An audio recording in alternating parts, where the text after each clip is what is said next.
Olá, estamos aqui de volta e hoje com o estudo de número 32, o papel da família na sociedade. O cristão alcançado por Deus, regenerado, ele tem uma missão no mundo. E essa missão ela ocorre numa relação de obediência a Deus e amor para com as pessoas, né? O que eu quero falar agora na introdução é que o cristão não vive isolado, não pode viver isolado da sociedade, né? É um erro se os cristãos se fixarem só numa localidade, no sentido de se isolarem, de se agruparem, né? Há cristãos em todas as cidades do mundo, sobre a terra, né? E eles jamais poderiam se fixar só numa localização, só em Jerusalém, por exemplo, né? Então, cristãos que se isolam da sociedade deixam de exercer a sua influência no mundo, né? Uma vez que nós estamos falando essa lição, o papel da família na sociedade, né? Vemos lá o que Jesus falou e ensinou em João, capítulo 17, versículo 16, acho que esse versículo está aí, não é? Eles não são do mundo, como também eu não sou. Não parece um antagonismo? Jesus falou que os discípulos não eram do mundo, contudo, eles deveriam permanecer no mundo, né? A natureza interior deles já tem um caráter de eternidade. A nossa natureza tem um caráter de eternidade. Porém, nós estamos inseridos em contextos culturais, em contextos sociais muito diferentes uns dos outros. O texto de Romanos capítulo 12, verso 1 e 2, também nos ajuda a entender isso, não é?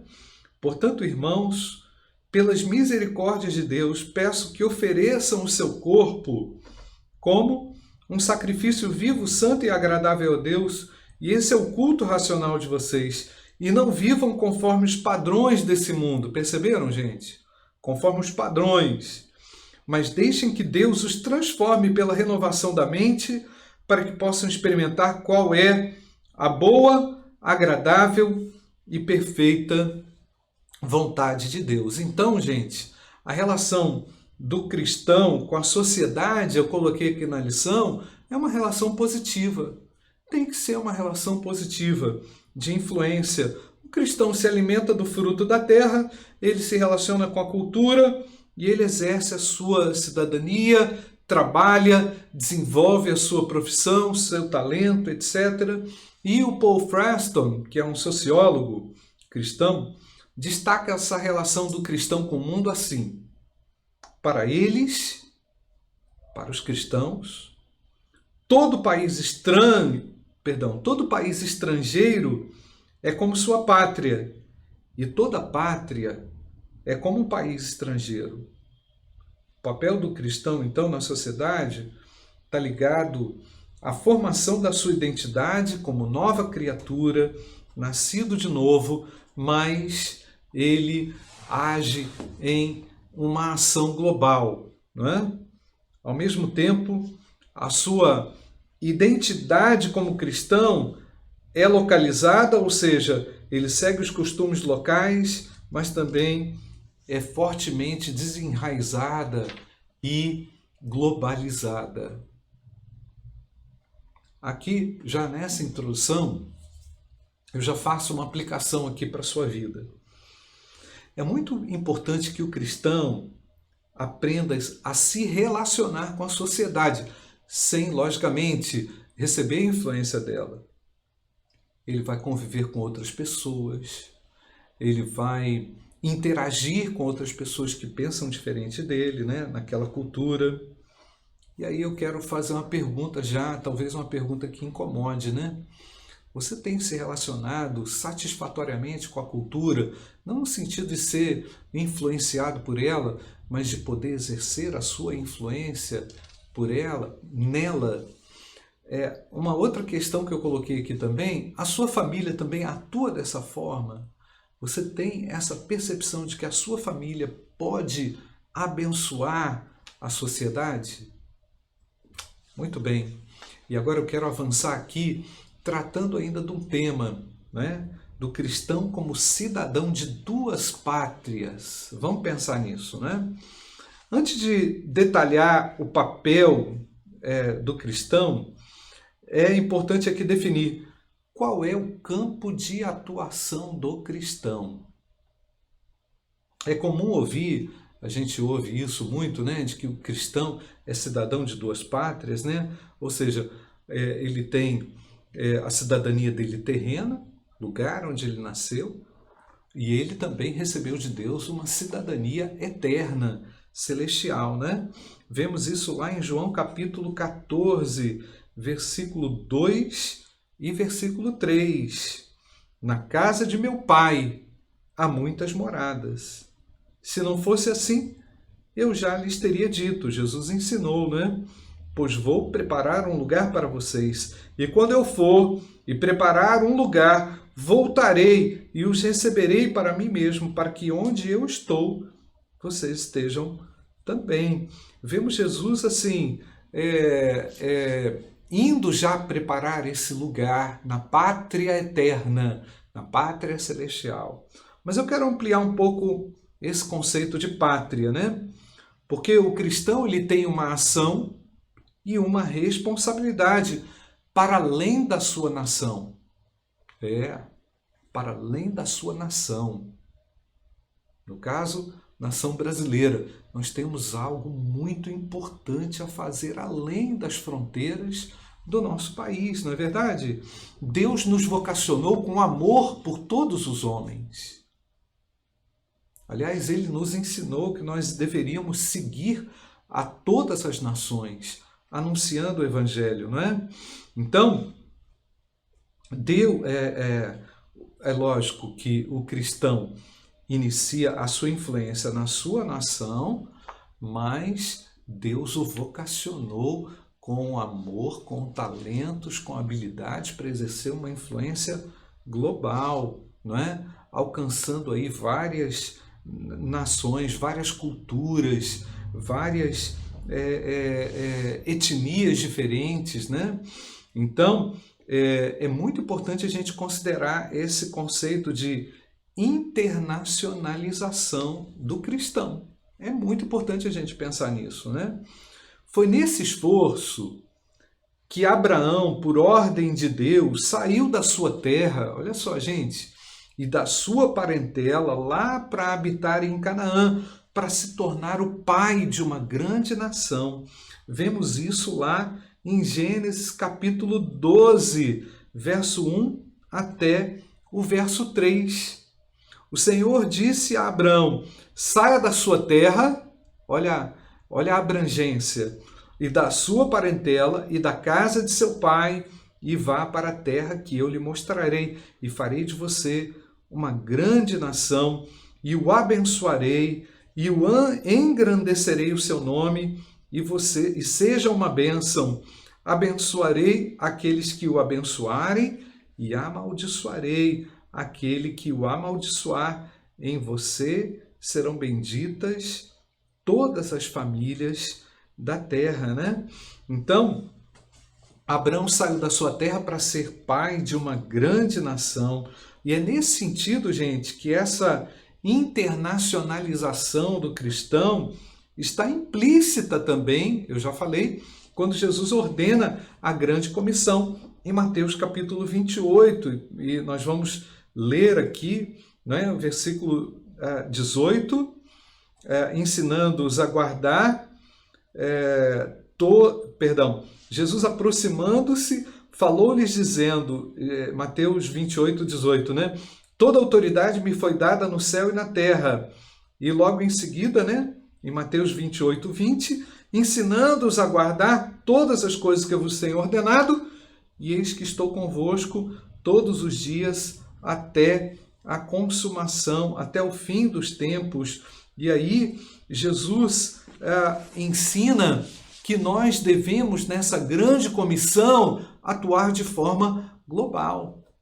Deus quer que o Evangelho se estenda além, muito além das nossas fronteiras, né, gente? Olha só que elemento interessante, né? Por isso, todo país estrangeiro pode ser considerado como sua pátria, como local da sua missão, através da responsabilidade de evangelizar, de criar estratégias para comunicar o amor de Deus, demonstrando também a capacidade de se identificar profundamente com uma cultura que não é sua e também de se colocar na posição do outro. Isso é bem diferente daquela visão radical de nacionalismo que se caracteriza alguns cristãos, né, em determinados países. Lógico, temos que ter amor à nossa pátria, não estou falando isso. Mas esse nacionalismo exacerbado faz parte muito da nossa própria natureza, porque nós amamos ao próximo, né? Nós queremos que o Evangelho seja conhecido por todo mundo, né? Então, considerando esse fator de internacionalização, os cristãos promovem unidade por onde eles estão no mundo, né? Através do amor que nos impulsiona, da vocação ministerial, não é? Que nós recebemos da parte de Deus, assim como também Jesus nos ensinou. Creio que teremos aí Mateus capítulo 13, versículo 38, Jesus falando que o campo é o mundo, o nosso campo de atuação é o mundo. Por isso, nós podemos nos desenvolver e frutificar independentemente do lugar, né? Agora aqui eu quero fazer uma aplicação. O cristão é um cidadão de duas pátrias. Da pátria terrena, né, que a gente já viu que esse conceito pode ser muito ampliado, né? E da pátria celestial. Enquanto ele estiver vivo, está vivo, ele deve influenciar para que pessoas alcancem a cidadania celestial. Você tem exercido essa influência aonde Deus te plantou? Porque às vezes a gente fica reclamando muito do lugar onde mora, né? Ah, isso, é aquilo. Você não consegue enxergar que Deus te colocou aí nesse lugar para você servir como instrumento dele, né? Então, eu creio que com isso, gente, não está aqui na lição não, mas eu quero aqui ampliar um pouquinho isso. Não importa onde Deus nos colocou, tenha nos colocado. O importante é a gente conseguir exercer a nossa cidadania, não é? Celestial, onde Deus nos coloca. Deus quer usar você. Com certeza Ele quer. E agora, nós vamos tratar aqui de ações práticas, onde eu estou chamando aqui na lição de serviço prático. Os problemas sociais sempre existiram, né? E sempre vão existir. E isso nos desafia porque nós temos que encarar as complexidades que o pecado deixou sobre o mundo, né? Então, e a família entra nesse contexto também, enfrentando uma série de problemas, como dificuldade de moradia, desemprego, enfermidade sem diagnóstico, né? Enfim, e ainda mais agora quando a gente está gravando essa lição aqui, enfrentando essa questão aí de pandemia, não é, gente? Nós vivemos uma complexidade social muito ampla no nosso Brasil, né? No nosso país, mas em toda a história da humanidade, né? Não só do país, mas do mundo, né? Mas em toda a história da humanidade, esses problemas nunca foram de dimensões tão grandes como nós temos visto agora, né? Porque esse efeito globalizante, né, da Terra, com as informações muito ampliadas, né? Tudo se torna muito rápido, né? E esse desafio ele é real para a vida cristã, para as famílias, né?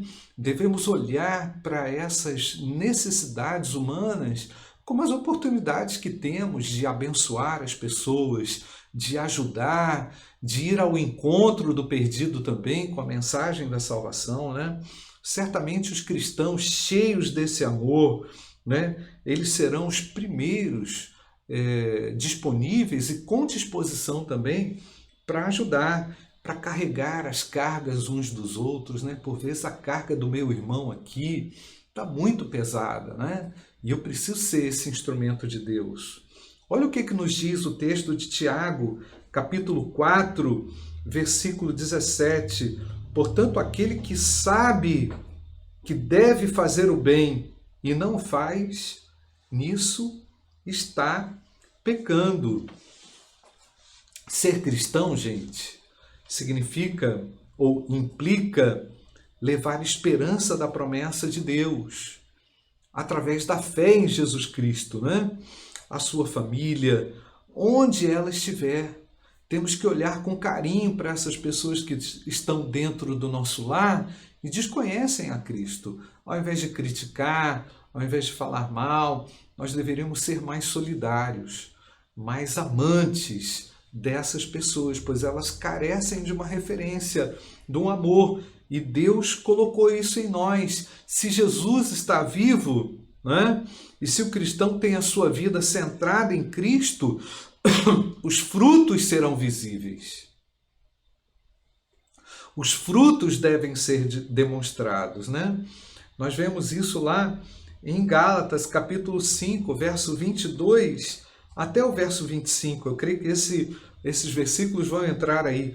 Mas o fruto do Espírito é amor, alegria, paz, longanimidade, benignidade, bondade, fidelidade, mansidão, domínio próprio. Contra essas coisas não há lei. E os que são de Cristo Jesus crucificaram a carne com as suas paixões e os seus desejos. Se vivemos no Espírito, andemos também no Espírito.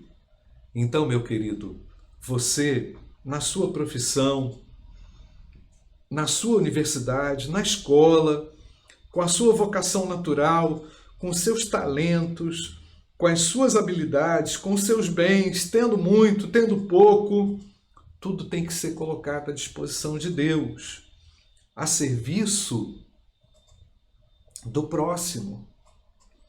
A missão de Cristo não foi prioritariamente social. Jesus trabalhou no social, mas ela não foi prioritária nesse sentido, né? A sua missão não colocou em destaque, tampouco com vistas ao domínio político. Ele tudo realizou com mansidão, com simplicidade, com humildade, culminando com a sua morte de cruz, para a salvação dos pecadores. Devemos, então, testemunhar, e o testemunho implica em servir, e dessa forma a família cristã se mobiliza para atuar em várias formas de testemunho, apresentando em todas elas, em todas essas circunstâncias, o amor de Deus em todos os segmentos sociais. Tenho aqui uma aplicação para a sua vida. Servir ao próximo é uma arte que nós precisamos desenvolver. Como você tem exercido esse dom? Como você exerce esse dom em família e através da sua família? Vou para as considerações finais. A família cristã existe para servir a sociedade, apresentando os valores eternos do Criador em uma vivência ministerial. A sua missão, a missão da família cristã, é baseada na ética e na moral cristã. através de formação espiritual intencional, com repercussão social e intelectual na sociedade. O seu papel é para ser desenvolvido através do testemunho, que é de caráter completo, holístico, espiritual, emocional, social, intelectual e físico também.